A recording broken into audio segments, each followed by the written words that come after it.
दो electrical properties देखी। अब ध्यान है ना बेटा, एक मैकेनिकल प्रॉपर्टी देखी थी ब्राउनियन मूवमेंट, एक ऑप्टिकल प्रॉपर्टी देखी थी टिंडल इफेक्ट। इलेक्ट्रिकल प्रॉपर्टीज़ हम देख रहे हैं, तो पहली हमने देखी थी कि charge on colloidal particles, second हमने देखी थी इलेक्ट्रोफोरेसिस, और थर्ड अब हम करने जा रहे हैं इलेक्ट्रोऑस्मोसिस, और फोर्थ हमारी होती है कोगुलेशन। ठीक है, तो इलेक्ट्रोऑस्मोसिस समझते हैं। ऑस्मोसिस तो तुम्हें ध्यान है, हमने सोल्यूशन में देखा था कि एक सेमी परमेबल मेम्ब्रेन में से सॉल्वेंट मॉलिक्यूल्स का पास होना ऑस्मोसिस कहलाती है। कहाँ से कहाँ? जहाँ वो ज़्यादा है वहाँ से वहाँ जाएगा जहाँ वो कम है, तो उसको हम क्या कहते हैं? ऑस्मोसिस। ठीक है, अब जब हम कोलोइडल सॉल्यूशन पर ऑस्मोसिस को अप्लाई करते हैं, इन एक्सटर्नल इलेक्ट्रिक फील्ड हम अप्लाई करते हैं, तो उसको इलेक्ट्रोऑस्मोसिस कहते हैं। देखो मैं फिगर से दिखा देती हूँ, है ना, उसको है बनाएंगे तो टाइम लगेगा, तुम इजीली इस फिगर से समझ सकते हो। देखो ये तुम्हें फिगर इसमें नज़र आ रही होगी।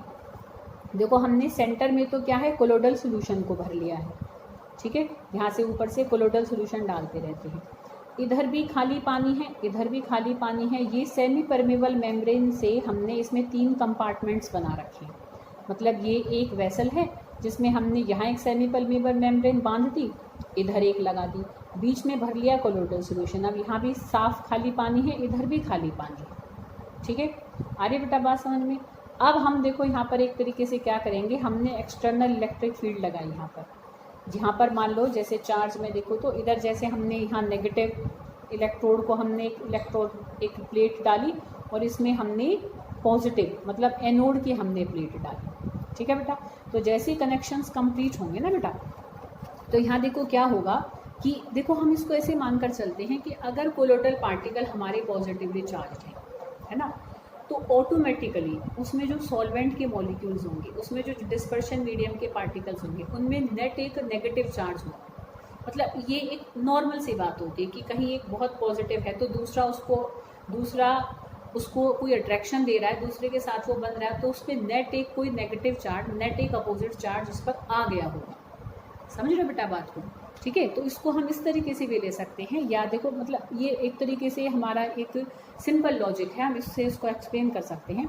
तो जैसे ही हम इलेक्ट्रिक फील्ड की अरेंजमेंट करेंगे यहाँ पर, ठीक है, तो अगर ये पॉजिटिवली चार्ज कोलोइडल सॉल्यूशंस हैं, तो सॉल्वेंट पर नेट एक नेगेटिव चार्ज होगा, या ऐसे भी कह सकते हो कि उन सॉल्वेंट को इनसे एक पॉजिटिव चार्ज मिल रहा है, अट्रैक्शन मिल रही है, तो फिर पॉजिटिव इलेक्ट्रोड से भी मिल रही होगी, तो वो उससे अट्रैक्ट होकर एकदम से पानी अब यहाँ आएगा, सेमी परमेबल मेम्ब्रेन में से मूव कर सकता है, क्योंकि भाई इस फील्ड का पॉजिटिव फील्ड ज़्यादा स्ट्रॉन्ग है ना, बजाय कि जो पॉजिटिव फील्ड हमारी कोलोइडल पार्टिकल्स उनको दे रहे हैं सॉल्वेंट मॉलिक्यूल्स को। तो सॉल्वेंट मॉलिक्यूल अट्रैक्ट होकर यहाँ, अगर कोलोइडल पार्टिकल पॉजिटिव हैं, तो डिस्पर्शन मीडियम के पार्टिकल पॉजिटिव इलेक्ट्रोड की तरफ मूव होने लग जाएंगे। और इस वाले में देखो ये देख सकते हो, ये जो पार्ट है इस वेसल का, यहाँ पर हमने एक ट्यूब और लगा रखी है, तो इस ट्यूब में वाटर लेवल राइज करने लग जाएगा। तो वाटर लेवल जिस ट्यूब में राइज करेगा, अगर एनोडिक उसमें राइज कर रहा है तो भी हम कंफर्म कर सकते हैं कि कोलोइडल पार्टिकल पॉजिटिव है। नेगेटिव में राइज कर रहा है तो हम कंफर्म कर सकते हैं कि कोलोइडल पार्टिकल नेगेटिव है। ठीक है, तो ये movement of dispersion medium particles through a semi permeable membrane, ठीक है, under the influence of external electric field is called electroosmosis. उसको हम इलेक्ट्रोऑस्मोसिस।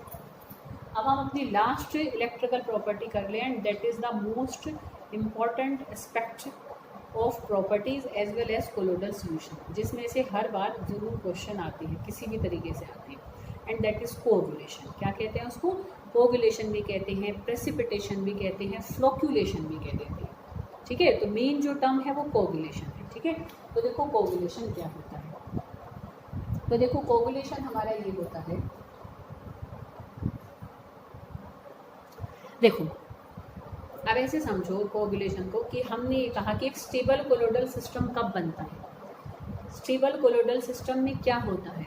स्टेबल कोलोइडल सिस्टम की जो मेन नेसेसिटी है वो है कि सारे कोलोइडल पार्टिकल के ऊपर एक जैसा चार्ज है। उस एक जैसे चार्ज के कारण ही वो आपस में पास नहीं आ पा रहे, तो इकट्ठे नहीं हो पा रहे तो ब्राउनियन मूवमेंट के कारण वो वहीं घूम रहे हैं और वो नीचे नहीं बैठ पा रही हैं, और एक स्टेबल कोलोइडल सिस्टम बन जाता है। अब हम कुछ ऐसा कर दें कि हम कोलोइडल पार्टिकल के चार्ज को ही ख़त्म कर दें। हमने मतलब कुछ भी ऐसा करें कि the charge of colloidal particle gate neutralised, उसको हम न्यूट्रलाइज कर दें तो चार्ज खत्म होते ही वो तो पास आ जाएंगे, पास आते हुए इकट्ठे होकर नीचे बैठ जाएंगे। This is called coagulation. इसी को ही हम कोगुलेशन या प्रेसिपिटेशन कहते हैं। ठीक है, the process of aggregating together of colloidal particles so that they ultimately get settled down is called coagulation और precipitation। उसी को ही हम precipitation या coagulation कहते हैं। अब वो हम कैसे कैसे कर सकते हैं, तो there are various method to do the coagulation। तो the most common method is by the addition of electrolytes। कि हम सिंपल सी बात है, देखो ये एक कोलोडल सोल्यूशन है और इसमें सारे पॉजिटिवली चार्ज मान लो कोलोडल पार्टिकल्स हैं। ठीक है, अब मैंने इसमें कोई इलेक्ट्रोलाइट ऐड करा, मान लो मैंने इसके अंदर ऐड कर दिया मैग्नीशियम क्लोराइड। ठीक है, समझ में आ रही बात? या चलो हम पहले सिंपल लेकर चलते हैं। हमने डाल दिया NaCl, कोई भी ले लो, मैग्नीशियम क्लोराइड भी ले सकते, कोई दिक्कत नहीं। तो ये जो पॉजिटिवली चार्ज कोलोइडल पार्टिकल है, इलेक्ट्रोलाइट के कौन से आयन से अट्रैक्ट होंगे? इलेक्ट्रोलाइट का जो अपोजिट आयन होगा, अपोजिट चार्ज वाला आयन होगा, वो इनके पास सीधा क्लोराइड आयन तो इसी के पास ही भागा भागा आएगा और इसको क्या कर देगा? न्यूट्रलाइज कर देगा, चार्ज खत्म कर देगा, इकट्ठे होंगे नीचे बैठ जाएंगे। अरे बेटा बात समझ में? तो सिंपल मेथड तो ये होता है कि इलेक्ट्रोलाइट ऐड कर दो, खूब सारा कर दो। क्योंकि तुम्हें ध्यान हो तो डायलिसिस में मैंने बताया था कि जब हम पेप्टाइजेशन, मतलब डायलिसिस से पहले हमने पेप्टाइजेशन करी थी, तो वहाँ हमने प्रेसिपिटेट्स में इलेक्ट्रोलाइट ही डाला था और उसी से ये एक स्टेबल कोलोइडल सिस्टम वहाँ इलेक्ट्रोलाइट ने बनाया है। तो थोड़ा सा इलेक्ट्रोलाइट तो उसकी स्टेबिलिटी के लिए अच्छा रहता है कि उल्टा चार्ज देता है और वो दूर दूर हो जाते हैं। पर बहुत ज़्यादा अगर हम इलेक्ट्रोलाइट ऐड कर दें तो जो चार्ज होता है कोलोइडल पार्टिकल्स का, उनको वो न्यूट्रलाइज कर देता है, अपोजिट आयन जाकर उसको न्यूट्रलाइज कर देता है। न्यूट्रलाइज करते ही चार्ज खत्म हो जाता है, इकट्ठे होकर नीचे बैठ जाते हैं। तो जो आयन न्यूट्रलाइजेशन का, इलेक्ट्रोलाइट का जो आयन क्या करता है, न्यूट्रलाइजेशन का काम करता है हमारे कोलोइडल सॉल्यूशन में, उसको कोएगुलेटिंग आयन या फ्लोक्यूलेटिंग आयन भी कहते हैं। जैसे इस पर्टिकुलर में सोडियम आयन नहीं है कोएगुलेटिंग आयन, इस कोलोइडल सॉल्यूशन के लिए कोएगुलेटिंग आयन कौन है? Chloride ion. तो जो अपोजिट चार्ज वाला आयन होता है इलेक्ट्रोलाइट का, दैट इज कोएगुलेटिंग और flocculating ion in that colloidal solution. ठीक है, अच्छा फ्लोक्यूलेशन एक हल्की सी अलग टर्म है, मतलब है मिलती जुलती, थोड़ा सा हम अलग इसको थोड़ा डिफ्रेंशिएट कर सकते हैं कि हमने इलेक्ट्रोलाइट डाला, ठीक है, प्रेसिपिटेशन होनी शुरू हुई, समझ में आ रही बात? थोड़ा नीचे बैठने शुरू हुई, फिर हमने पर हिलाया, फिर से वो एक स्टेबल कोलोइडल सॉल्यूशन ही बन गया, मतलब थोड़ा सा चार्ज उसने मतलब झेल गया उसको। समझ में आ रही बात? तो मतलब कि भाई हम इतना इलेक्ट्रोलाइट डालें कि जो कोगुलेशन हुई वो रिवर्स भी हो सके, मतलब एक बार थोड़ी सी प्रेसिपिटेशन हुई पर हिलाने से फिर से वो कोगुलेशन खत्म और एक स्टेबल सिस्टम बन गया। तो एक ऐसी कोगुलेशन जिसको कि हम रिवर्स भी कर सकते हैं, वो फ्लोक्यूलेशन होती है। और हमने बहुत ज़्यादा इलेक्ट्रोलाइट डाल दिया कि अब हम उसको रिवर्स नहीं कर सकते, हो गई अब तो प्रेसिपिटेशन, अब तो ख़राब कोलोइडल सॉल्यूशन, अब नहीं वो दोबारा मिलने वाले। अब तो बनाने के लिए फिर से वो स्पेशल मेथड पूरा अप्लाई करना पड़ेगा जो लायोफोबिक में हमने देखे थे। ठीक है, तो अगर ऐसी कोगुलेशन जिसको रिवर्स करा जा सकता है वो तो हमारी फ्लोक्यूलेशन होती है, जिसको रिवर्स नहीं करा जा सकता वो कोगुलेशन ही कहलाती है। ठीक है, तो ये हमारी कोगुलेशन। तो इसको हम थोड़ा सा भी हम और इसकी डिटेल में जाने वाले हैं कोगुलेशन की। तो कोई टर्म होती है कि कोगुलेशन वैल्यू या हम फ्लोक्यूलेशन वैल्यू किसको कहते हैं। तो देखो वो क्या होती है,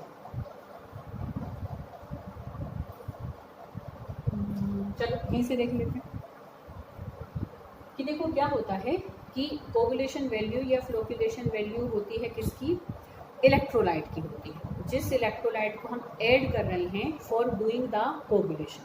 ठीक है, तो the minimum amount of electrolyte, ठीक, विच मस्ट बी एडेड। अच्छा, जो हम चलो पहले डेफिनेशन को समझो फिर मैं यूनिट पर आऊँगा। The minimum amount of electrolyte that must be added to do the precipitation of या coagulation of 1 litre of colloidal solution.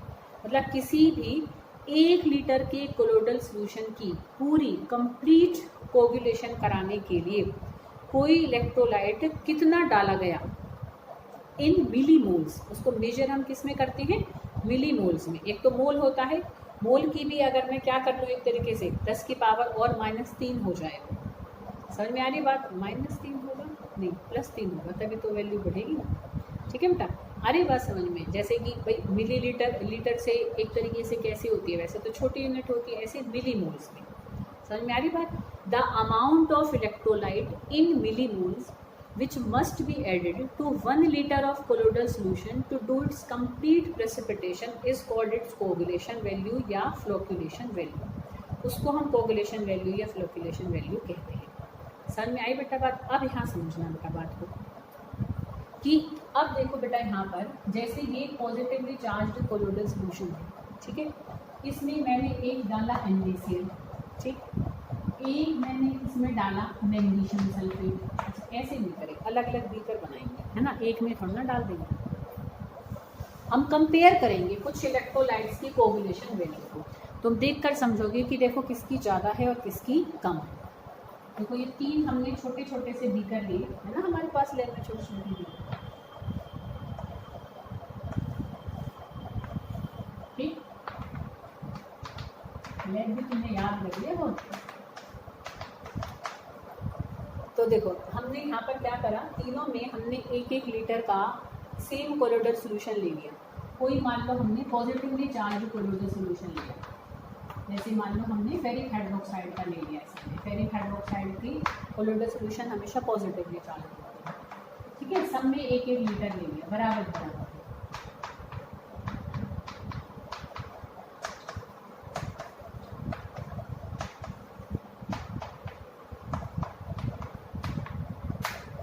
Clear. अब हमने क्या करा कि इसमें डाला NaCl का सॉल्यूशन, इलेक्ट्रोलाइट जो डाला NaCl डाला, इसमें हमने डाला मैग्नीशियम सल्फेट का, इसमें हमने डाला मान लो एल्यूमिनियम फॉस्फेट। आ रही बेटा बात समझ? अब देखना ध्यान से, यहाँ पर प्रेसिपिटेशन कौन कराएगा? क्लोराइड। यहाँ पर प्रेसिपिटेशन कौन कराएगा? Sulphate ion. यहाँ पर प्रेसिपिटेशन कौन कराएगा? Phosphate ion.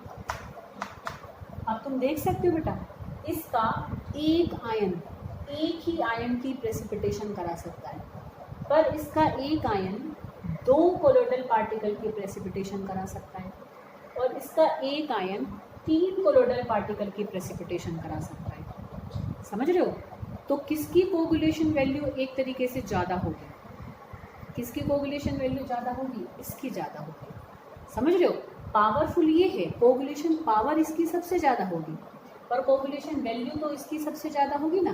कोगुलेशन वैल्यू तो क्या है? वो अमाउंट है इलेक्ट्रोलाइट की जो हमने डाली उसकी 1 लीटर की पूरी प्रेसिपिटेशन के लिए। इसका अगर मान लो 1 मिलीलीटर सफिशेंट है उसकी प्रेसिपिटेशन कराने के लिए इस पूरे की, तो इसका क्या है? 3 मिलीलीटर चाहिएंगे हमें, क्योंकि हर बार जो काम ये कर रहा है, जो काम क्लोराडाइन कर रहा है, समझ रहे हो, ठीक है, जो काम 3 क्लोराडाइन कर रहे हैं वो काम एक अकेला फॉस्फेट आयन कर रहा है। तो इसकी अगर मुझे 3 ml चाहिए तो वो काम इसका तो 1 ml ही कर जाएगा।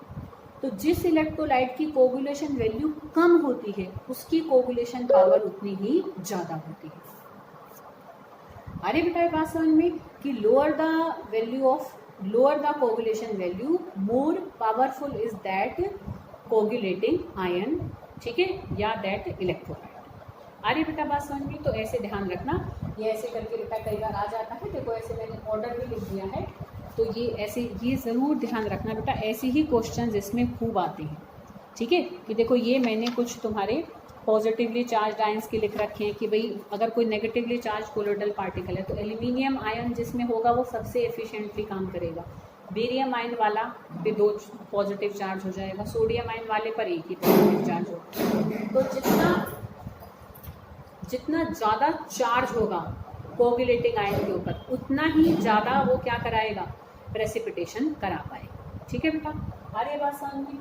तो इसी से ही इसको हम मतलब कंपेयर भी कर सकते हैं, अगर हम 2 इलेक्ट्रोलाइट्स की कोगुलेशन पावर को कंपेयर करें, ठीक है, तो हम उनकी कोगुलेशन वैल्यू से उसको कंपेयर कर सकते हैं। जैसे कि अगर हम एल्यूमिनियम क्लोराइड और NaCl की पावर को अगर हम कंपेयर कर रहे हैं तो एल्यूमिनियम क्लोराइड हमेशा ही एक तरीके से क्या है? बहुत ज़्यादा पावरफुल निकल कर आएगा इनमें से, क्योंकि एक एल्यूमिनियम आयन पर 3 पॉजिटिव और एक सोडियम आयन पर खाली 1 पॉजिटिव चार्ज है। ठीक है, तो हम उनकी कोगुलेशन वैल्यू से हम उनकी कोगुलेशन पावर को इजीली कंपेयर कर सकते हैं। और ये ऐसे ध्यान रखना है, जितना ज़्यादा चार्ज होगा अपोजिट आयन पर उतना ही वो पावरफुल इलेक्ट्रोलाइट होगा फॉर प्रेसिपिटेशन, फॉर कोगुलेशन, ठीक है, या फ्लोकुलेशन। इसी से रिलेटेड एक हार्डी-स्क्यूज लॉ होता है, वो भी कई बार आ जाता है, अलग से आ जाता है कि वे greater the valency of oppositely charge ion more better it can do the coagulation. वही बात है, मतलब उसको एक लॉ से कह दिया है, हार्डी-स्क्यूज ने एक लॉ बना दिया कि जितनी कोगुलेटिंग आयन की वैलेंसी ज़्यादा होगी, मतलब जितना उन पर चार्ज ज़्यादा होगा उतनी ही अच्छी वो कोगुलेशन करा पाएगा। ठीक है, ऐसे बेटा ऐसे ऑप्शनल क्वेश्चंस भी आ जाते हैं। ठीक है, मैं कुछ को टिक करके भेजूंगी। वो कहेगा कि भाई पॉजिटिवली चार्ज के लिए बताओ कि सबसे मतलब एक तरीके से कोगुलेशन पावर किसकी ज़्यादा होगी, या सबसे जल्दी प्रेसिपिटेशन और ज़्यादा प्रेसिपिटेशन कौन कराएगा। तो अगर वो पॉजिटिव के लिए पूछ रहा है तो तुम उन चारों ऑप्शन में से नेगेटिव आयंस के चार्ज को देखना, जिसका चार्ज ज़्यादा होगा वो सबसे अच्छी प्रेसिपिटेशन कराएगा। ऐसे अगर नेगेटिवली चार्ज जो कोलोइडल पार्टिकल्स हैं और ऑप्शन में उसने जो चार्ज दे रखे हैं, तुम उन चारों के पॉजिटिव जो आयन हैं उनके चार्ज को देखना, जिसका पॉजिटिव आयन का चार्ज ज़्यादा होगा, ज़्यादातर उसमें एल्यूमिनियम वाला ही आएगा, और नेगेटिव वालों में ज़्यादातर फॉस्फेट वाला ही हमारा यूज़ होता है। एक देखो ये भी आयन पूछ ले, एक ये वाला भी दे देते हैं बेटा, इसको मैं तुम्हें बताई हूँ थोड़ा सा, ये तुम कोऑर्डिनेशन तुम 5 करोगे जब उसको खूब डिटेल में करोगे, तो ये जो आयन है इसके ऊपर 4 नेगेटिव चार्ज होता है। तो अगर ये आ रहा है तब तो फिर यही ऑप्शन है। समझ में आ रही बेटा बात। अगर पॉजिटिवली चार्ज कोलोइडल सॉल्यूशन के हम प्रेसिपिटेशन देंगे तो सबसे ज़्यादा कौन कराएगा, जिसपे सबसे ज़्यादा चार्ज होगा, चार्ज नेगेटिव वाला यही होता है। ठीक है, मतलब जो गिवन होते हैं उसमें, तो ये सबसे अच्छी प्रेसिपिटेशन कराएगा किसी पॉजिटिवली चार्ज्ड कोलोइडल पार्टिकल्स के लिए। तो ये हमने पहला मेथड देखा प्रेसिपिटेशन कराने का कि एडिशन ऑफ इलेक्ट्रोलाइट्स। बाकी सिंपल से हैं कि जैसे इलेक्ट्रोफोरेसिस, इलेक्ट्रोफोरेसिस में जब कैथोड एनोड पर वो पहुंचते हैं तो क्या करते हैं, वो कोलोइडल पार्टिकल के चार्ज को न्यूट्रलाइज ही कर देते हैं, वो सारे वहाँ इकट्ठे हो जाते हैं और हमारा कोलोइडल सॉल्यूशन तो खराब हो ही चुका होता है। ठीक है, म्यूचुअल प्रेसिपिटेशन हम क्या करें, पॉजिटिवली चार्ज कोलोइडल पार्टिकल्स का सोल्यूशन ले लें, नेगेटिवली चार्ज कोलोइडल पार्टिकल का सोल्यूशन ले लें, दोनों को मिला दो, दोनों एक दूसरे का प्रेसिपिटेशन कर देंगे, खत्म का।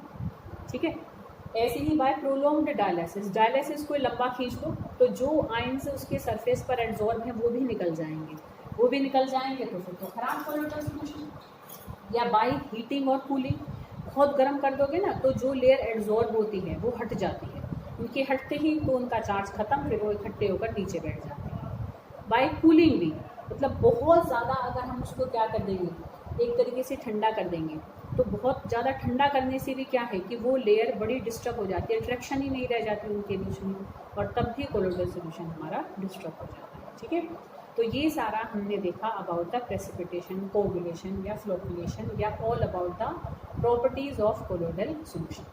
इसी प्रॉपर्टी से रिलेटेड एक टर्म गोल्ड नंबर होती है, तो उसको हम अब नेक्स्ट वीडियो में करेंगे। और अब मैं कल परसों सैटरडे को हमने कल कहीं जाना है, संडे तुम थोड़ा एंजॉय करना, तो अब नेक्स्ट वीडियो में तुम्हें बेटा मंडे को भेजूंगी। अब तक का सारा पेंडिंग वर्क कर लेना अपना, जो बेटा समझने का देखो, वीडियोस को ज़रूर अच्छे से देखो, कोई दिक्कत हो तो दोबारा देखो, फिर रिटर्न वर्क करा करो और बेटा उनको लर्न कर लिया करो साथ साथ। ठीक है, कोई न्यूमेरिकल पीछे छूट रहे हो तो उनको कर लेना। ठीक है बेटा, तो अब हम नेक्स्ट अब मंडे को